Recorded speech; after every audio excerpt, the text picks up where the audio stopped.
Hello and welcome back to the Footballing Question YouTube channel, and today I'm going to talk about the right backs in the Premier League and doing another tier list, ranking them all in different little categories. Hopefully I've sorted them out in, with the right names this time. Hopefully I've figured out how I'm going to rank them, but yeah, we'll see on that one. There were some complications in terms of which players I would pick, but I will get into that when I show you the tier list as I do it. But that's all I've got to say about this video. Before I actually get into the video, I just want to say a huge thanks to the support we have on the podcast and the channel.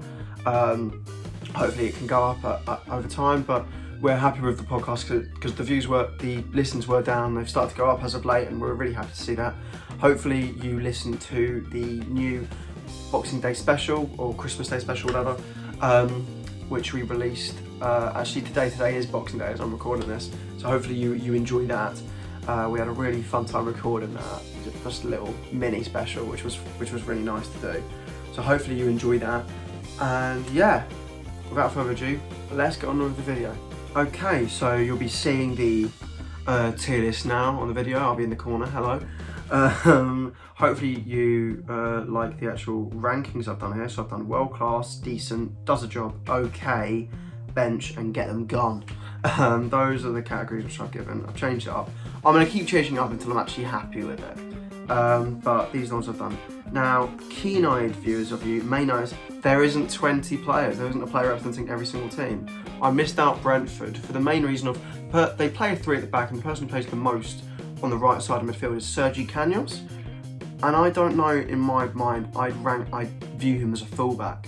I view him more as a winger who's playing deeper in a forward midfield, because I'd say that back three turns into like a back four with Rico Henry, but I wouldn't call someone like Ethan Pinnock a right back.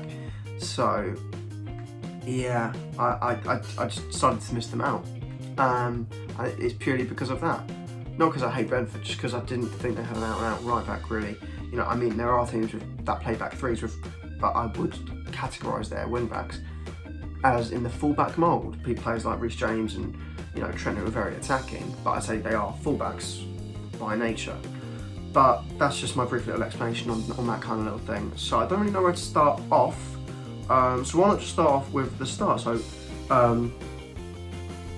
Max Aarons, where the hell do I put him? Now, I actually watched Arsenal blitz Norwich today. I'd say he's probably one of the better Norwich players on the pitch. I mean, it's not hard, they played awful. He's obviously got a lot of potential. He's a lot of teams try and sign him. I know as an Arsenal fan, we've been linked to him in the past. He's not world class by no means. He's not decent. I mean, he's either does a job or he's okay. I'm not sure, because he's still not proven. He's still got a lot of potential. He's still got a lot of ability. I think he might have missed his chance to get that move. Maybe. If not, it's this summer or never, really. I mean, I'd say that for Cantwell entirely. I mean, Cantwell's barely played this season. He had a big chance to move. Like this summer, just gone, and before that, and he didn't. So with Max Aarons, I'm going to go. Judging by this season, okay. I'm putting him in okay. Because, I mean, he's not the reason Norwich are bad, really. You wouldn't say he's like the thing you'd point to. No, he's one of their better players. Luke Ayling. I think Luke Ayling, I don't know, is he okay or does do a job? I mean, defensively, I've got to say, defensively Leeds have been all over the place, so I've got to put him in okay. But I do think he's an alright footballer because of, I saw the way he was playing last season. I thought he did a very good job for them. I mean, he started the season very well, scoring an absolute thunderstrike at Old Trafford, scoring an equaliser before obviously they lost, was it 5-1 or 6-1, God knows. But I think there's a good player in there. But from my experience watching them play, I mean, I saw the whole 90 when Arsenal played him 2 weeks ago. I mean, I know he wasn't playing at fullback, he was playing at centre half, but still, as a defender, he should know things, and he was completely at fault. Just being drawn away from the ball by Lacazette, which allowed Martinelli to score, I think, or Saka to score one of the goals. But it was, yeah. Defensively, Leeds have had quite a poor season, so he can't go any higher than that. There is no way he can go any higher than that. I will maybe change it over time. One of these players, more likely Luke Ayling, will drop into bench, but that's where I'm putting them so far. Matty Cash. I quite rate Matty Cash. I think he's a decent little fullback. Villa haven't had an amazing season. Has he had a decent season? He scored his first goal for Villa this season, obviously against Everton. I'm going to put him in, does a job. This season, Villa have underperformed as of late. Under Gerrard, they've done a little bit better. But would I say he's been decent this season? He's been a standout? No, but I wouldn't say he's been standout poor either. I'd say he's been consistent. So does a job I think is fair for Matty Cash.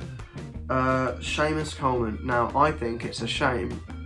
Yeah, you can laugh at that little pun. And he's actually still starting for Everton. Not that he's a bad player, but they really should either moved him on or found a young replacement for him. But the fact that he's still starting for Everton in 2021 is a bit odd.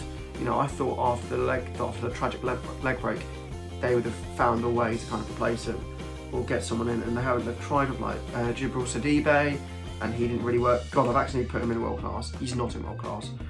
I'm going to put him in. I mean, Everton again have been poor this season. I'm going to put him in okay because he's a very good player, but he's not that player anymore. That's my point. He's a deteriorating player who's probably nearing the end of his. Well, he is in the end of his career, really. I mean, he's already seen his, fullback partner Leighton Baines say goodbye a few years ago, and I think Sheamus Coleman's not got that many seasons left in him, maybe one, maybe two, I don't know. But I mean, he's not awful, but yeah, he's okay because he's just, it's just age really. I don't want to be harsh on him because he's a good player, but I think it's better we just move on.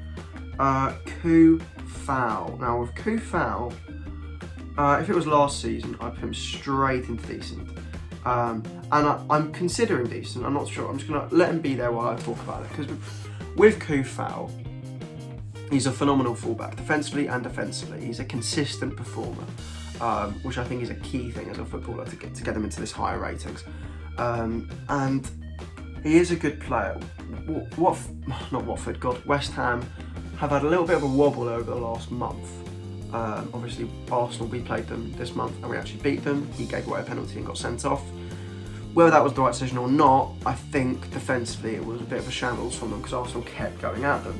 And then obviously they actually lost today 3-2 to Southampton, a team which has been struggling at the bottom of the table. Well, not the bottom, but threateningly close to it. West Ham, by their standards, have had a good season. But is it decent or is it does a job?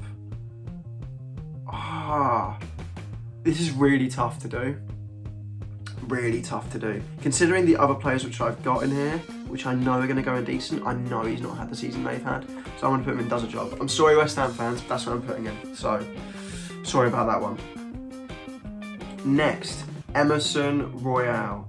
Now, I think he has been awful for Tottenham. I think he's been awful. Defensively, he's been absolutely shocking. I mean, I remember the Palace game was his debut and he got absolutely run ragged by Wilfried Zaha. Don't worry that I'm putting him in get them gone. He's only just signed. I'm not putting him in get them gone straight away. But, the best I can give him is okay.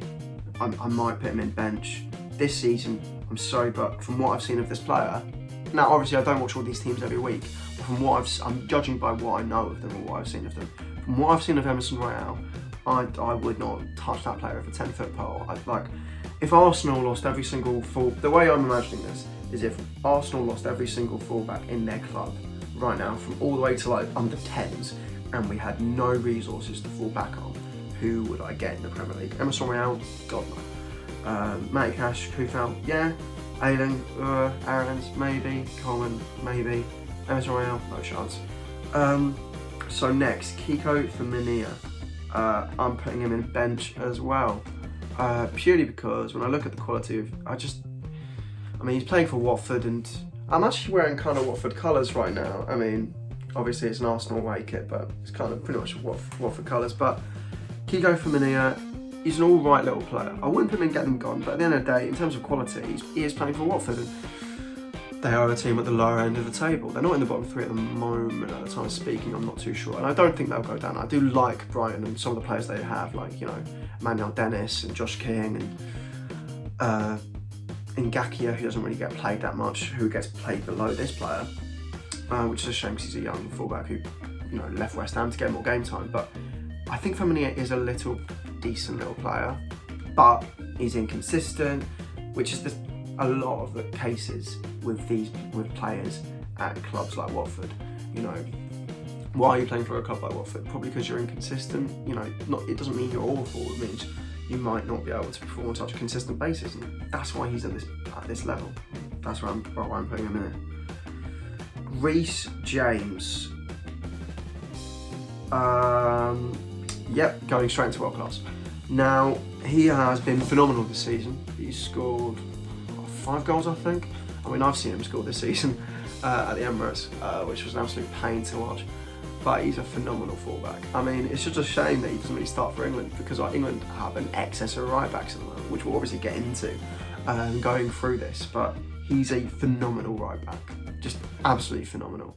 Going forward, going back, he is a physical player. I mean, I say all this, today he did score an own goal against Aston Villa, but I'm not going to be too harsh on there. It was pretty unfortunate, but he's a cracking player. He's an absolutely phenomenal player, and I can't put him below that. I mean, in my head I thought decent. I went, no, you can't do that. He's been amazing this season. And he was amazing last season. He was a Champions League winning right back, and you know, they're hunting for the Premier League this season, so you know, he's got to be up there. Next, Lampty. Now, it's hard for him because he's been injured for the majority of the season, and he's only just been getting back into things like ever since like late October. He's been filtering back into the starting 11. So, I don't know. I'm going to put him in decent, because ever since he's become a Premier League star for Brighton, he has been phenomenal with his form going forward and going back, and he is a good player. But, you know, I'm not going to have a go at him because of this season, because we don't have enough data because of his injuries. So I've just got to back him as a player in his Premier League entirety. I've got to put him in decent. That's exactly what I've got to put him in. A lot of these things are conditional with like the conditions of all injuries and all this, and it's hard ranking them. So, you know, give me some credit when I'm struggling there. So next, I'm going with Livramento straight into decent. This should not even be an argument.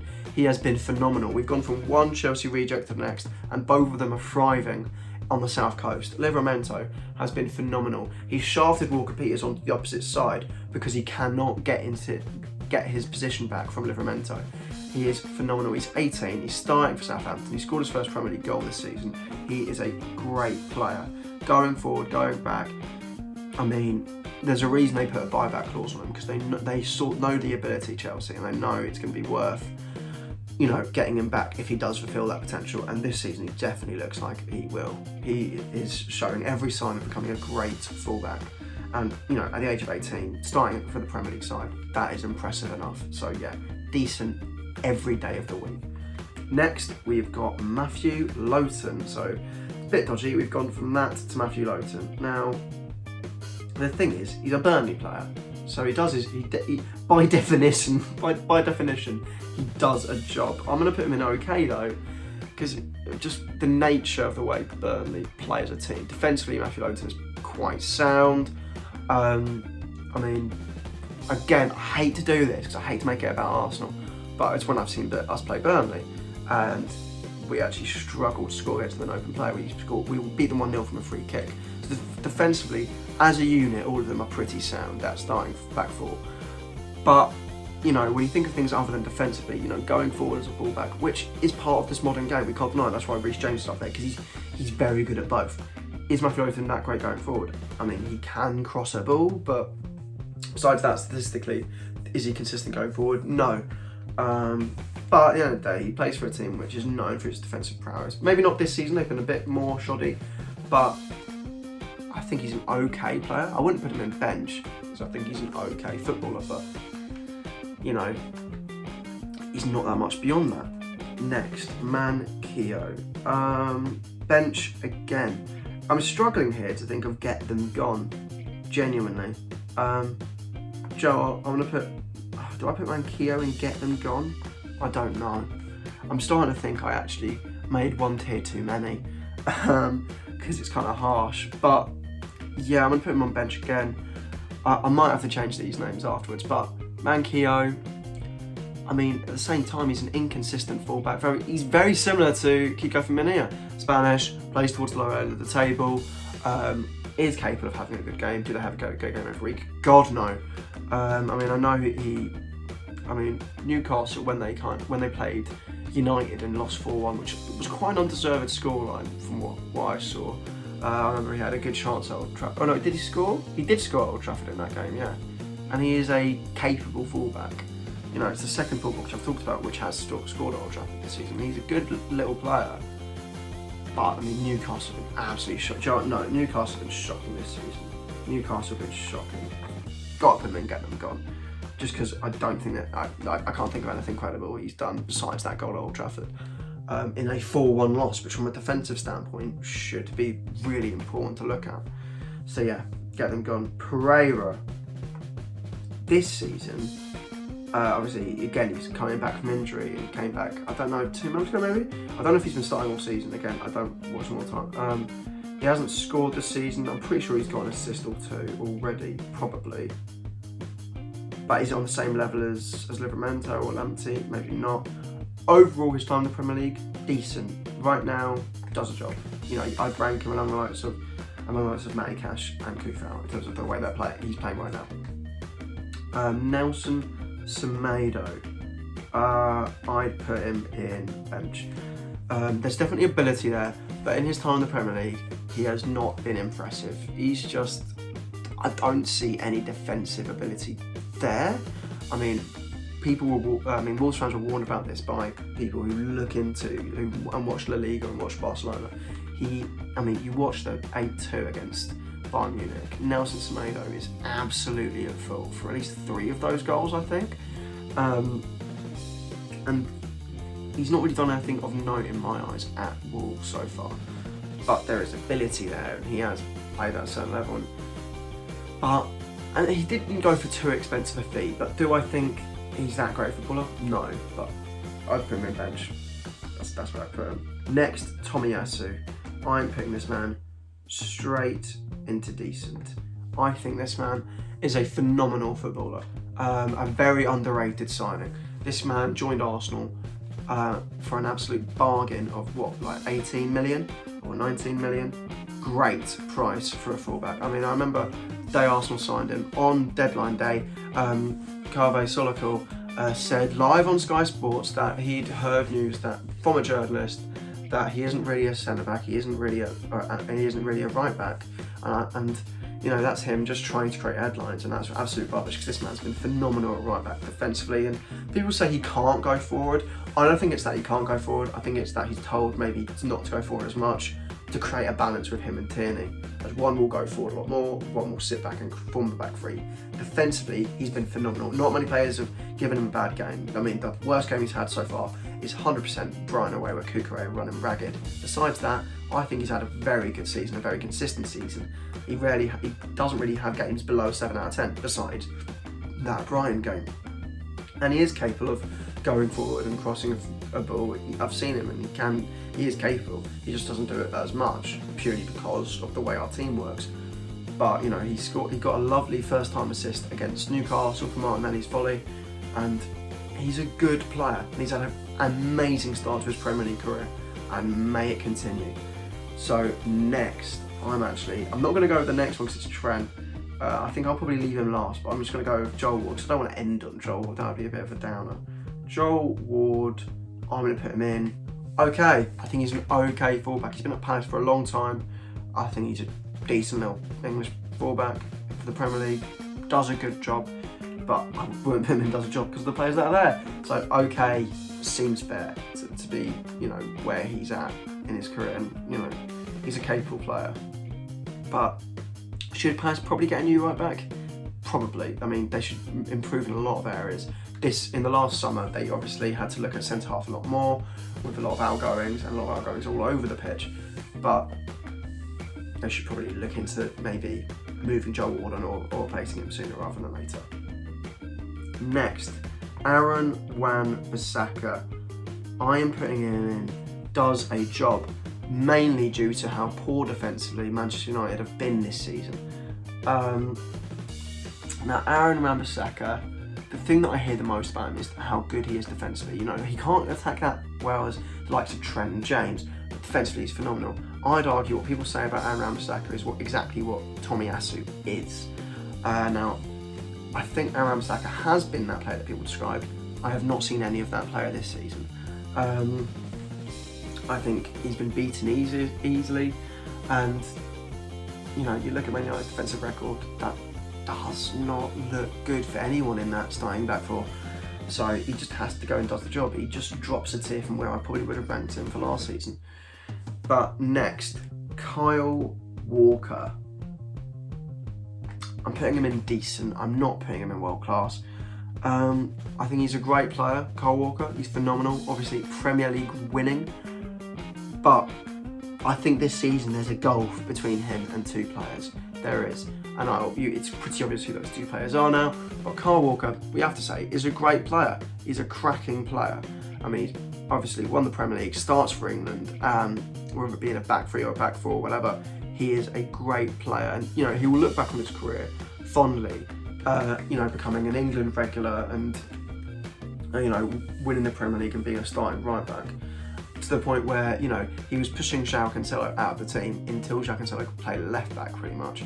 You know, that's the case, and he's a great player, and he's probably been one of the best right backs in the league since about 2014, 2015.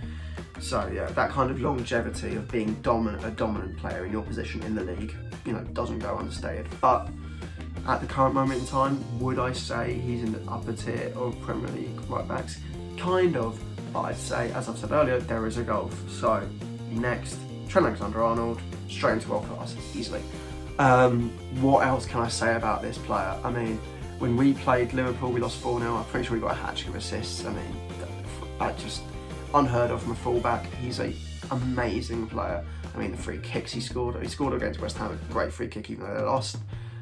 Just his delivery, his accuracy from crosses, his technical ability is just unmatched when it comes to crossing the ball. It's like him and De Bruyne in terms of the way that, you know, the consistency of accuracy from dead ball scenarios. He's a great player, and you know, just watching players like this in the Premier League is what football's all about. It's just great seeing players like Trent play football, and that is my ranking. So that's it. What do you think? Comment below if you disagree with any particular, you know, rankings, you know, any particular players, where they ended up. If you like this video, then obviously give the video a like. That would be hugely appreciated. Also, if you want us to appear in your feed, then obviously click the subscribe button, and every time we upload, you will know. But if you want to get notified, then ding the bell for notifications. So every time we upload, you will know. Obviously as well, we have our Instagram, Twitter, all that stuff. All of our socials are in the description, alongside our Spotify, where obviously the main program of all this, the podcast, will be there.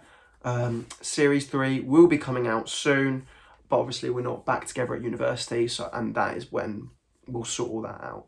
So hopefully we can update you on a date of when we will get going again, but we're not too sure on when we're all moving back and whatnot. Obviously Ashley is still in Brighton, but we need to work out booking our studio again. Anyway, this has been The Footballing Question, and hopefully you've enjoyed yourselves. See you later.